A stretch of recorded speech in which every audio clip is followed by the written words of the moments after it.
이어서 계속해서 요한복음 그 오병이어의 기적을 통해서 예수님께서 우리에게 일러주시고자 하는 표적의 의미가 무엇인가를 확인하고 있습니다. 결론적으로 여러분들이 이렇게 기억해 주시면 좋겠습니다. 예수님께서 오병이어의 이적을 행하신 이유는 단순히 사람들이 배가 고팠기 때문이 아닙니다. 배고픈 사람들, 저녁은 늦었고 그래서 식사도 못했으니까 그들 밥 한 끼라도 제대로 먹여서 집에 보내야 되겠다라는 뜻으로 보내시는 게 아니고요. 오늘 본문에도 나오고 다음 주 본문에도 나오겠지만 예수님께서는 떡이신데 우리에게 생명을 주시는, 영생을 주시는 떡이 되신다라는 걸 우리에게 깨닫도록 하기 위해서 오병이어의 기적을 행하신 겁니다. 그리고 너희가 이 떡 가지고 만족하지 말고 너희에게 정말 영생을 주는 참된 떡이 되는 나를 받아 먹으라 라고 하는 말씀을 주시려고 하는 거예요. 자, 요 로마서 6장 말씀 22절 23절을 같이 한번 읽어보겠습니다. 시작. 그러나 이제는 너희가 죄로부터 해방되고 하나님께 종이 되어 거룩함에 이르는 열매를 맺었으니 그 마지막은 영생이라. 죄의 삭은 사망이요 하나님의 은사는 그리스도 예수 우리 주 안에 있는 영생이니라. 아멘. 여러분들이 기억하셔야 되는 건 뭐냐면 영생은 오직 예수 그리스도를 통하여만 주시는 줄로 믿으시기 바랍니다. 이게 성경이에요. 이게 복음이고. 자, 우리가 영생에 이르지 못하는 첫 번째 이유가 있습니다. 저와 여러분이 영생에 이르지 못하도록 하는 것이 뭐냐? 죄예요, 죄.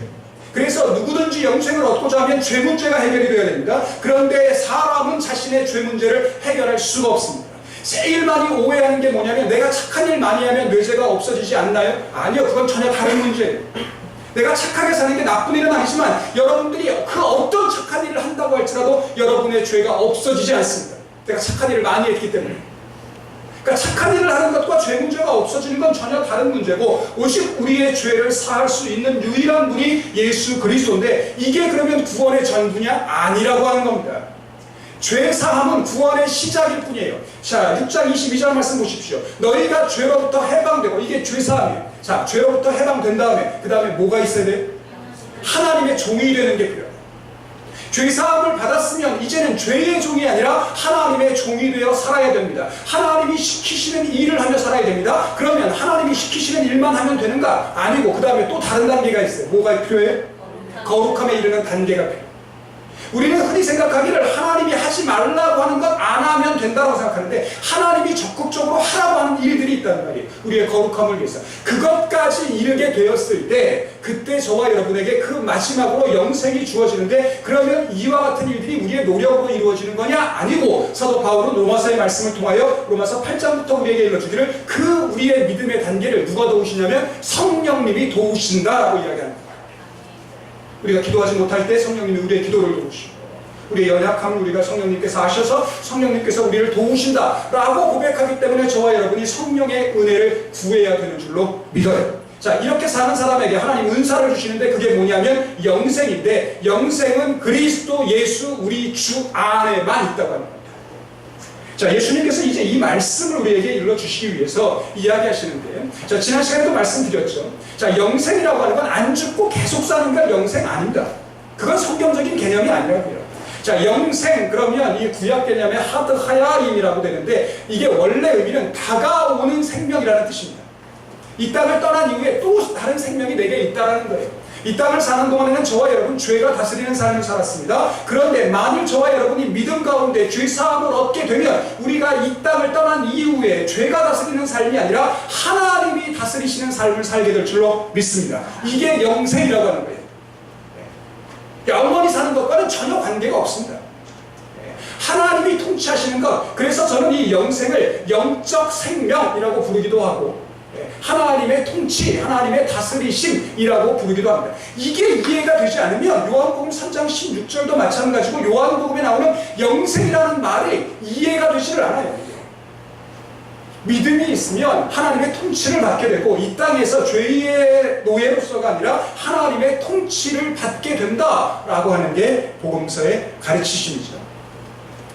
자, 그런데 저와 여러분이 영생을 얻도록 하기 위해서 믿음이 있어야 되는데 우리의 믿음을 방해하는 것이 몇 가지 있다라는 말씀을 지난 시간에 드렸습니다. 자, 첫 번째, 저와 여러분의 믿음을 방해하는 것, 영원한 생명을 얻는 데 있어서 장애물이 되는 게 뭐냐면 26절에 나와 있는 대로 예수를 통해서 떡 먹고 배부르려고 하는 거예요.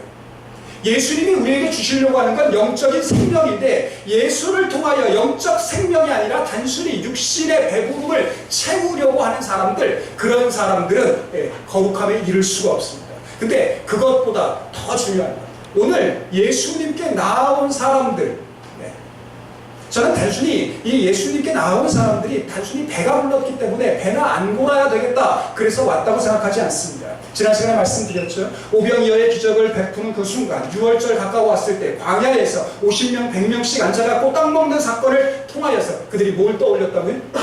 만나 먹은 사건을. 그래서 신명기에 나와 있는 모세가 너희의 형제 중에서 선지자 하나를 일으킬 것이다 라고 하는 그 말씀을 떠올렸을 겁니다. 그리고 모세가 이야기했던 선지자가 예수님인가 보다 라고 생각해서 왔을 거라고요. 그의 말을 들으라 라고 하는 신명기의 가르침을 따르기 위해서. 자, 그런데 그렇게 온 사람들에게 예수님께서 뭐라고 말씀하시냐면 27절을 같이 읽어보겠습니다. 시작. 썩을 양식을 위하여 일하지 말고 영생하도록 있는 양식을 위하여 하라라고 이야기합니다.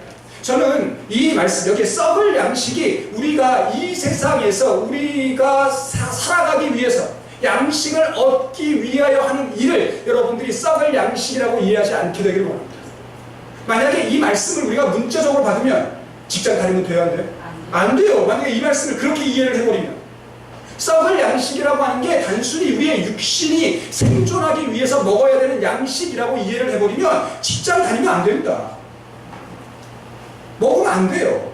오로지 영생하도록 위한 양식을 위해서 하라라고 말씀을 하시니까 저는 그런 거 아니고, 자, 썩을 양식과 반대되는 개념이 뭐냐? 그 밑에 나오는 영생을 주는 양식이라고 해요. 그러니까 양식인데 영생을 주는 양식이 있고 썩을 양식이 있습니다. 근데 우리가 이제 알잖아요. 영생을 주는 양식, 생명의 떡이 뭐예요? 예수 그리스도예요. 이렇게 이해를 하셔야 된다고. 자, 영생을 주는 양식은 예수 그리스도입니다. 썩을 양식은 영생을 주는 양식과 반대되는 겁니다. 그러면 썩을 양식은 뭘 의미할까요? 영생을 주는 양식이 예수 그리스도라면서요. 그럼 썩을 양식은 뭐예요? 이렇게 물으면 예수 그리스도 아닌 거요? 라고 대답하십니다. 그렇게 이해를 하셔야 이게 문맥이 맞는다고요. 이게 썩을 양식이 이 세상에 육신을 위한 양식이 아니고, 자, 다시 묻겠습니다. 영생을 주는 양식이 누구예요? 예수 그리스도예요. 영생을 주는 양식과 반대되는 게 뭐예요? 썩을 양식이에요. 그럼 썩을 양식은 뭐예요? 예수 그리스도가 아닌 것입니다. 그러면 예수 그리스도가 아닌 것을 위하여 하는 일이라고 하는 게 무슨 뜻이냐? 예수님께서 그들에게 이야기하잖아요. 자, 너희가 영생을 얻으려면 예수 그리스도를 얻기 원한다면 해야 되는 일이 있다 라고 이야기하십니다. 자, 29절 같이 읽어보겠습니다. 시작. 예수께서 자기에게 하나님께서 보내신 이를 믿는 것이 하나님의 일이구나. 아멘. 자, 여러분들이 영생을 얻는 양식을 얻기 위하여서, 영생을 주는 양식을 얻기 위하여 하셔야 되는 유일한 일이 뭐예요? 믿는 것. 근데 믿는 것 그 다음에 이렇게 하면 50점밖에 드릴 수가 없고요. 그 앞에 가로가 중요하니까 뭘 믿어야 되는데? 예수 그리스도를 믿는 것, 이렇게 대답을 하셔야 된다고요. 왜냐하면 썩을 양식은 세상에서 일하는 게 아니고요, 예수 그리스도 아닌 다른 걸 믿는 거예요. 이게 썩을 양식을 위한 일이라고요. 그런데 교회를 다니는 사람들 가운데도 예수 그리스도가 아닌 다른 걸 믿어서 구원을 얻으려고 하는 사람들이 있습니다. 그 모든 일들에 대하여 오늘 예수님께서 그게 썩을 양식을 위한 일이라고 이야기하시는 거예요. 유대인들을 생각해 보십시오. 그들은 하나님의 선민이라고 생각했습니다. 그들은 하나님의 구원이 자기에게 보존됐다고 생각했습니다. 그들이 그렇게 생각한 근거가 뭐예요? 율법 지키잖아요. 율법. 우리는 율법 지켜. 우리는 할례 받았다니까? 그러니까 우리는 구원받아. 그러면 그게 뭐예요? 그게 썩을 양식을 위하여 하는 일이라고 하는 거예요. 예수 그리스도 안 믿고 율법 지켜서 구원받으려고 하는 것, 예수 그리스도 믿지 않고 할례 받아서 구원받으려고 하는 것, 그게 썩을 양식을 위하여 하는 일입니다.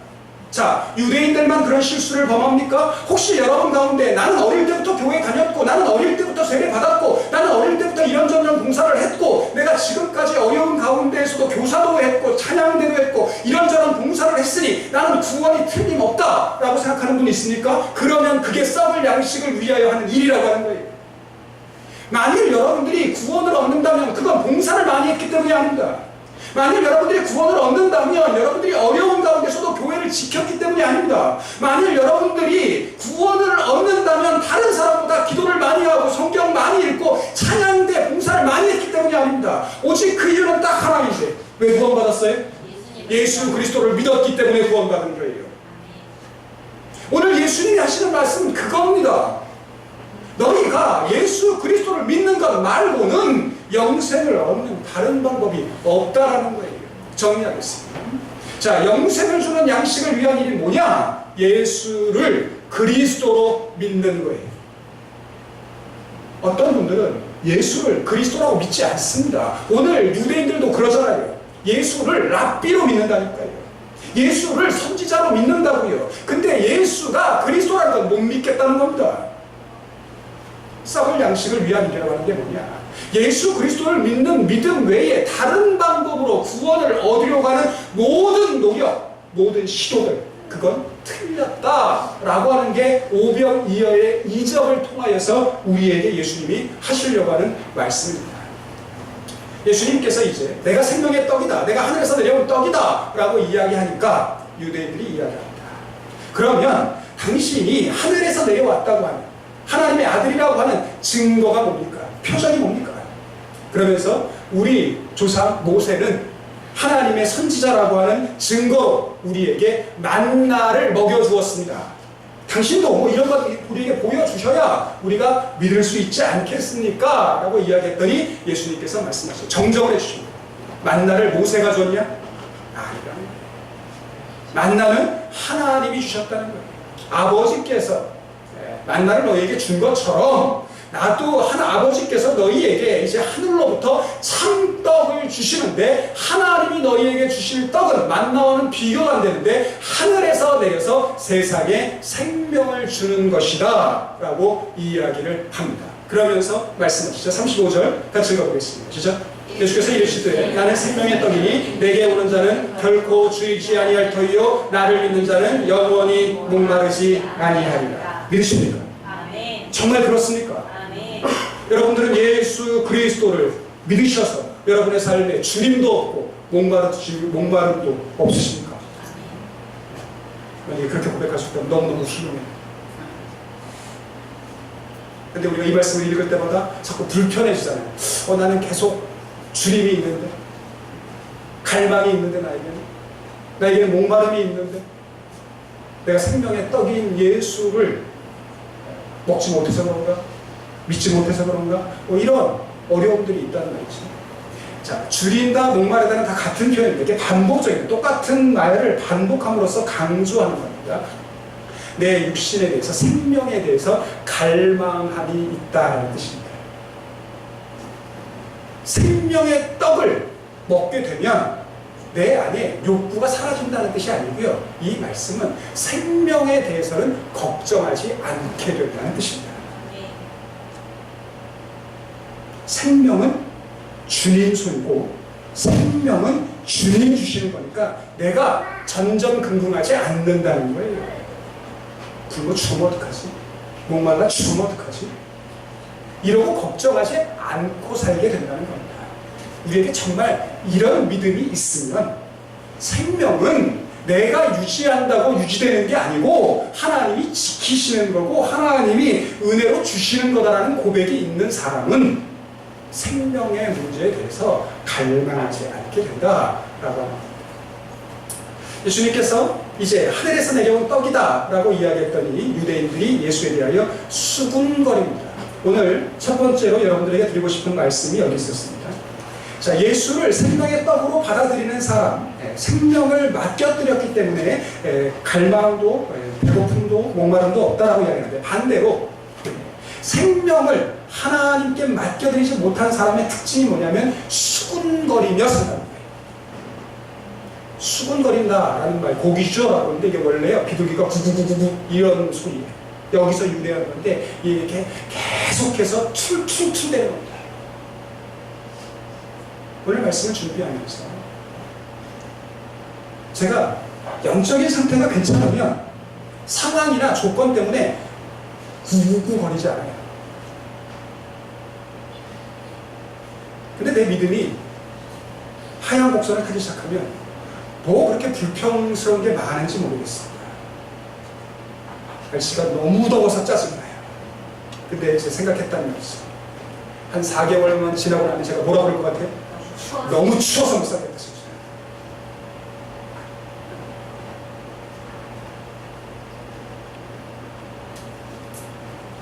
믿음의 눈으로 보지 않으면 다 짜증투성입니다. 못하는 사람 보면 못해서 속이 상하고, 잘하는 사람 보면 더 잘 안 해서 속이 상해요. 저 더 잘할 수 있을 것 같은데 왜 저것만큼밖에 안 하지? 그럼?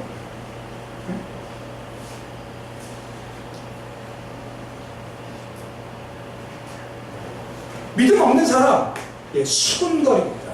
툴툴대고 불평하고 원망하며 산다라고 이야기합니다. 이제 내가 생명의 떡이다, 하늘에서 내려온 떡이다 라고 이야기하니까 그들이 수군거립니다. 하나님의 은혜를 알지 못하니까 대번에 한다는 얘기가, 우리가 과거에 어떻게 사는지 아는데, 그리고 그 사람의 행적을 아는데 너가 뭐 하늘에서 내려왔다고 그러냐, 어찌 하늘에서 내려왔다고 하냐라고 이야기를 합니다. 그렇게 수군거리는 사람들에 대하여 예수님께서 수군거리지 말아라 라고 이야기하는데, 오늘 여러분들에게 첫 번째 드리고 싶은 말씀, 우리의 믿음 없음 때문에 수군거리지 않고 살아가시는 저와 여러분 되시기를 주님의 이름으로 기원합니다. 왜 수군거리며 사냐면, 로마서 1장 28절에 보면 우리가 하나님 없이 죄를 지을 때 나타나는 증상 21가지의 증상을 이야기합니다. 근데 그 중에 이 표현이 있더라고요. 자, 로마서 1장 28절 29절 같이 읽어보겠습니다. 시작. 또한 그들이 마음에 하나님 두기를 싫어하며 하나님께서 그들을 그 상실한 마음대로 내버려 두사 합당하지 못한 일을 하게 하셨으니 곧 모든 불의, 추악, 탐욕, 악의가 가득한 자요, 시기, 살인, 분쟁, 사기, 악독이 가득한 자요, 수군수군하는 자. 왜 수군수군하냐면 우리 마음에 뭐가 없으면 하나님이 안 계십니다.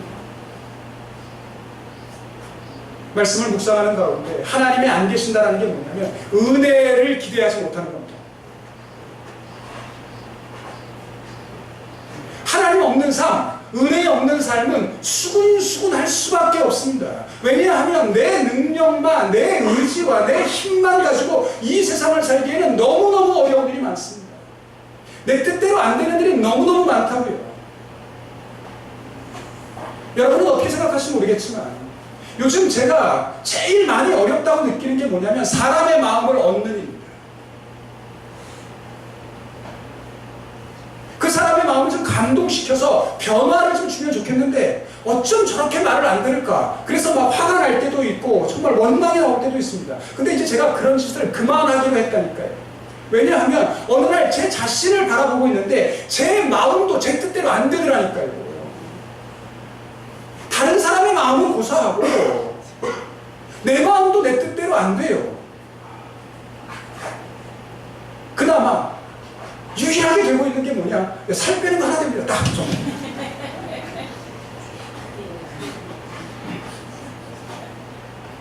근데 너무너무 화가 나서 이거라도 해보려고 하는 거예요. 어떻게 인생 내 마음대로 되는 게 하나 없냐? 이거라도 좀 해봐야지. 제 마음인데 마음먹은 대로 안 돼요. 죄송한 얘기지만 제 방에 책이 막 쌓여가고 있단 말이에요. 봐야 되는 책들이 있는데 맨날 생각을 한다니까요. 이거 읽어야 되나? 이거 정리해놔야 돼. 근데 책상 앞에 앉아갖고 이것저것 하다 보면 또 한낮 지나가고 그러고 나면 또 쌓여요. 근데 계속 봐야 될 책들은 있고, 근데 내 마음도 내 뜻대로 안 되는데 다른 사람의 마음이 내 뜻대로 되는 거? 그거 욕심이지 라는 생각이 들기 시작을 했습니다. 영생이라고 하는 게 하나님 다스리시는 삶이라고 말씀드렸습니다. 자, 죄가 다스리는 삶은 궁핍하고 부족합니다. 하나님이 다스리시는 삶은 풍요합니다. 죄가 다스리는 삶을 살 때는 늘 우리에게 부족할 수밖에 없는데, 왜냐하면 이게 객관적으로 부족하냐? 아니고요. 우리의 욕심이 채워지지 않는 거예요. 늘 모자랍니다. 그리고 지금은 안 모자란 것 같은데 곧 모자라질 것 같아요. 그러니까 더 쌓아두어야 돼요. 그러니까 늘 만족이 없습니다. 매번 모자라요. 그러니까 나누고 산다, 베풀고 산다, 이건 생각도 못합니다. 정말 나 하나 쓸 것도 없는데, 그 지금은 안 모자라지만 자식 새끼들 생각하면 쌓아두어야 좀 괜찮을 것 같은데, 그러니까 나누며 사는 거 그러면 생각도 못하고 살아요. 탕자가 아버지의 집에는 양식이 풍족한데 라고 탄식하는 것처럼, 저와 여러분이 이 세상에서 만족을 누리며 사는 건 많이 가졌기 때문이 아닙니다. 많이 쌓아준다고 우리 삶에 만족이 생기는 게 아니고, 하나님이 저와 여러분의 마음을 다스리실 때라야 참된 만족과 평강이 우리의 삶에, 우리의 마음 가운데 임하게 될 줄로 믿습니다. 그리고 그렇게 평강이 임한 사람의 입술에서 구기죠, 수근수근거리는 게 아니라 감사와 찬양이 넘치게 될 줄로 믿습니다. 상황 때문이 아니라 하나님이 내 마음을 다스리시기 때문에, 하나님이 은혜로 내 삶을 지키실 것이다 라고 하는, 하나님이 내 생명, 내 사명 끝날 때까지 지켜주실 것이다 라고 하는 그 믿음 때문에 부족한 듯 보여도, 모자란 듯 보여도 하나님 은혜에는 충만하니 내가 안 죽는다라는 믿음이 있을 때, 저와 여러분이 수근수근하는 사람 아니라 감사하고 찬양하는 사람 될 줄로 믿습니다. 이제 예수님께서 말씀하시죠. 자, 그러면 어떤 사람이 예수를 믿게 되는 거냐? 내게 오는 자라야 되는 거예요. 예수님께 가는 자라야, 그래야 예수를 믿을 수 있게 된다라고 이야기합니다. 자, 그러면 저와 여러분이 어떻게 해야 예수님께 갈 수 있는 겁니까? 자, 44절 같이 읽어보겠습니다. 시작. 나를 보내신 아버지께서 이끌지 아니하시면 아무도 내게 올 수 없으니. 예, 됐습니다. 자, 오늘 예수님께서 말씀하십니다. 어떤 사람이 예수님께 올 수 있어요? 아버지께로 이끄는 자라야. 그러면 이런 말씀을 들으면 마음이 좀 편안해지시지 않으시나요? 이게 다 이 아버지 탓인 것 같잖아요. 아버지가 나를 안 이끌어서 내가 안 간다고 생각도 너무 좋잖아요, 이게. 근데 저는 감리교 목사라서 이게 동의가 안 돼요. 그리고 오늘 말씀에도 이게 이런 뜻이 아닙니다. 내가 아버지께로 가지 못한 건 아버지 탓이다, 이런 얘기를 하려고 하는 게 아니에요. 자, 아버지께서 이끌었다, 그래서 내가 아버지께로 갔다. 그러니까 일단 여러분들이 기억하셔야 되는 건 뭐냐면, 만일 내가 아버지 앞으로 왔다면, 그러니까 왔다면을 전제하는 겁니다. 자, 왔다면 그건 누구의 은혜예요? 하나님 은혜예요. 여러분들이 지금까지 믿음 생활을 시작하신 이후로 나고 하지 아니하고 다른 데로 견눈 팔지 않고 잘 따라왔다면 그건 누구 덕이에요? 하나님 덕이에요. 내가 열심히 믿은 게 아니고 아버지가 나를 잘 이끌어 주셨기 때문에 내가 지금 예수님 앞으로 왔다라고 생각을 하셔야지, 아버지 앞에 오지 못한 게 이게 아버지가 나를 안 이끌어 주셨기 때문이야 라고 적용하시는 건 아니라는 거죠. 자, 그 다음에 말씀이 있습니다. 자, 45절 같이 읽어보겠습니다. 시작. 선지자의 글에 그들이 다 하나님의 가르치심을 받으리라 기록되었은즉 아버지께 듣고 배운 사람마다 내게로 오느니라 라고 되어 있습니다. 자, 여기 나와 있는 그 선지자의 글이라고 하는 건 이사야 54장 13절 말씀을 인용하신 거라고 생각됩니다. 이사야 54장 13절 보니까 내 모든 자녀는 여호와의 교훈을 받을 것이니 라고 하는 말씀이 기록되어 있어요. 자, 이사야의 말씀을 인용하시면서 예수님이 하시는 말씀, 자, 아버지께 듣고 배운 사람마다 내게로 온다라고 이야기합니다. 그러니까 하나님은 저와 여러분을 어떻게 이끄시냐면 아버지의 말씀을 듣고 배울 수 있도록 이끄시는 거예요. 그러니까 나는 아무것도 안 하는 게 아니고 하나님이 저와 여러분에게 하나님의 말씀을 들을 수 있는 기회와 배울 수 있는 기회를 주신다는 겁니다. 그렇게 이끄신다는 거예요. 하나님이 마치 우리를 짐승이나 뭐 로봇처럼 자 따라와 이렇게 하시는 게 아니고, 우리에게 말씀을 듣고 말씀을 배우고 말씀을 깨달음으로 말미암아 저와 여러분에게 주신 자유의지를 가지고 하나님의 말씀에, 하나님의 초대에 응하도록 하신다는 겁니다. 자, 그리고 나면, 자, 그렇게 하나님께서 말씀을 듣게 하시고 말씀을 배우게 하셨는데, 그런데 하나님께로 나아가지 못했다. 그러면 왜 그러냐면 내가 불순종했습니다. 내가 듣고 싶은 얘기만 듣는 겁니다. 내가 내 마음에 드는 얘기만 들으려고 하는 거예요. 불편한 얘기는 안 듣고, 어려운 얘기는 안 듣고, 쉬운 얘기, 그냥 들으면 달콤한 얘기, 그런 얘기만 듣고. 자, 가르침을 받는다라고 하는 이 말은요, 교제한다는 뜻입니다. 지난 시간에도 말씀드렸죠. 교제를 한다고 하는 건 마음이 통하는 겁니다. 오늘 여러분들이 하나님의 가르치심을 받고 있는가 그렇지 않은가를 확인하는 방법이 뭐냐? 하나님의 마음을 알면 여러분들은 하나님의 가르치심을 받는 겁니다. 여러분을 향한 하나님의 마음을 알고 있으면, 그런데 내가 도통 하나님의 마음을 모르겠다, 하나님의 뜻이 어디 있는지 알지 못하겠다, 그러면 말씀을 듣고 배우는 일에 우리가 게으르기 때문이라고 이야기하시는 거죠. 아버지께서 우리에게 가르치심을 주시는데, 오늘 아버지는 어떻게 가르치시냐면 하나님을 직접 본 예수 그리스도를 통하여서 아버지의 가르치심을 우리에게 전해주십니다. 그러니까 우리는 하나님에게 직접 배우는 게 아니라 누구를 통해서 배워요? 예수님을 통해서. 그래서 예수님이 생명의 떡이 되신다라고 이야기하고 있습니다. 예수님께서 계속해서 말씀하십니다. 자, 믿는 자는 영생을 가졌나니, 이 영생이라고 하는 게 하나님의 통치, 영적인 생명, 다가오는 생명이라고 말씀드렸습니다. 예수 그리스도를 믿으면 하나님의 통치를 받게 됩니다. 그렇게 예수 그리스도를 믿는 믿음을 통하여 영생을 주시는 예수님을 생명의 떡이다라고 이야기합니다. 자, 왜 예수님이 생명의 떡이냐면 만나를 먹은 사람은 광야에서 죽어요. 이스라엘 사람들이 그렇게 귀하게 생각하는 만나는 하나님의 은혜가 분명하지만 만나를 먹었다고 해서 안 죽는 거 아닙니다. 죽습니다.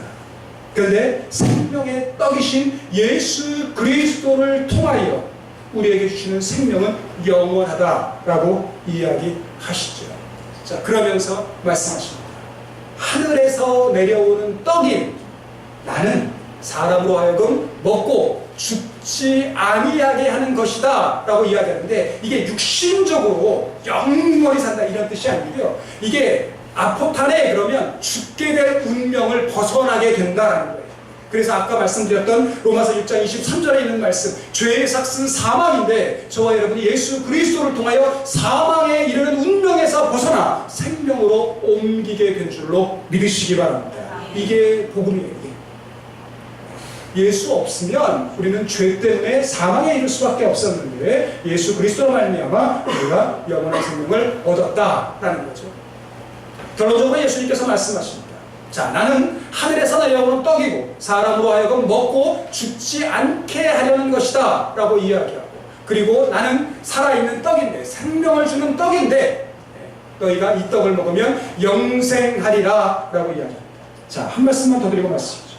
자, 그러면 저와 여러분들이 영원한 생명을 얻기 위하여서 어떻게 해야 되는가? 자, 53절 같이 읽어보겠습니다. 시작. 인자의 살을 먹지 아니하고 인자의 피를 마시지 아니하면 너희 속에 생명이 없느니라. 56절입니다. 내 살을 먹고 내 피를 마시는 자는 내 안에 거하고 나도 그의 안에 거하리니 라고 있습니다. 58절입니다. 이 떡을 먹는 자는 영원히 살리라 라고 합니다. 자, 여러분이 기억하셔야 되는 건 뭐냐면 떡을 먹고 피를 마신다라는 것. 자, 이미 우리 정도 되면 이제 이게 무슨 말씀인지 알아야 돼요. 자, 예수님께서 우리에게 떡 되신 살을 그리고 음료 되시는 피를 주시는 방법이 뭐예요? 십자가. 그러니까 십자가의 은혜를 믿어야 구원을 받는다라는 거예요. 그런데 저는 이게 단순히 이 의미 외에 또 하나 있다고 생각됩니다. 자, 왜 이게 이 표현 때문에 기독교가 많은 오해를 받았습니다. 초기에는 예수 믿는 사람들이 식인통습이 있다고 생각했어요. 모이면 살을 먹는데 피를 마신대 라고 하는 이 표현 때문에. 그런데 왜 예수님께서 살과 피를 먹고 마신다 라고 하는 표현을 쓰셨을까? 먹는다 라고 하는 말 파고는요, 이게 단순히 식사한다, 이게 교양 있게 먹는 게 아니고요. 정말 허기진 사람이 너무너무 배가 고파서 개걸스럽게 먹는다라는 뜻입니다. 예수님께서 말씀하시는 살을 먹는다라고 쓸 때 하는 이 단어가 어떤 뜻이냐면, 자, 저와 여러분, 이게 너무 분명합니다. 음식을 먹지 않고 살 수 있나요? 없습니다. 자, 물을 마시지 않고 살 수 있는 사람이 있나요? 없습니다. 떡을 먹고 피를 마신다라는 게 그런 거예요. 누구나 다 압니다. 내가 음식을 오늘부터 먹지 않으면, 물을 마시지 않으면 죽는다라는 걸 알아요. 그런데 오늘 우리가 예수 그리스도의 말씀이 없으면 죽는다라고 고백이 되십니까? 예수 그리스도의 가르침이 없으면 나는 죽는다라고 하는 간절함도 있으시냐고요. 오늘 예수님께서 우리에게 하시려고 하는 말씀은 그런 뜻입니다. 많은 사람들이 떡 없으면 안 된다고 생각합니다. 물 없으면 안 된다고 생각한다고요. 그러니까 힘들게 떡 살 돈 벌려고 하는 거 아닙니까? 앞으로 어떻게 될지 모르니까 은행에도 좀 쌓아두고 부동산에도 좀 쌓아두고 이래야 안전하다고 생각되는 거 아닙니까? 그런데 우리가 그렇게 우리의 육신의 생명을 염려하는 것처럼 내가 예수 그리스도의 살과 예수 그리스도의 피를 날마다 먹지 않으면 죽는다라고 하는 간절함도 있느냐고요. 만일 어떤 사람이 앞으로 어떻게 될지 모르니까 나는 오늘 한 달치를 다 먹겠다. 너무너무 어리석은 사람이에요. 그런데 영적으로는 그런 일이 가능하다고 믿는 사람들이 있는 것 같아요. 제가 왕년의 은혜 많이 받았었거든요. 그 왕년의 은혜가 지금까지 여러분의 영적 건강을 지키지 않습니다. 내가 왕년에 했던 봉사가 지금까지 내 영적 건강을 유지하지 않는다고요. 우리가 살기 위해서 날마다 필요한 음식과 물을 반드시 먹고 마셔야 하듯이 우리에게 공급되는 하나님의 은혜를 날마다 구하시고 섭취하셔야 우리가 영적으로 살게 되는 줄로 믿습니다. 아멘. 오늘 예수님께서 우리에게 주시는 말씀 교훈은 여기까지.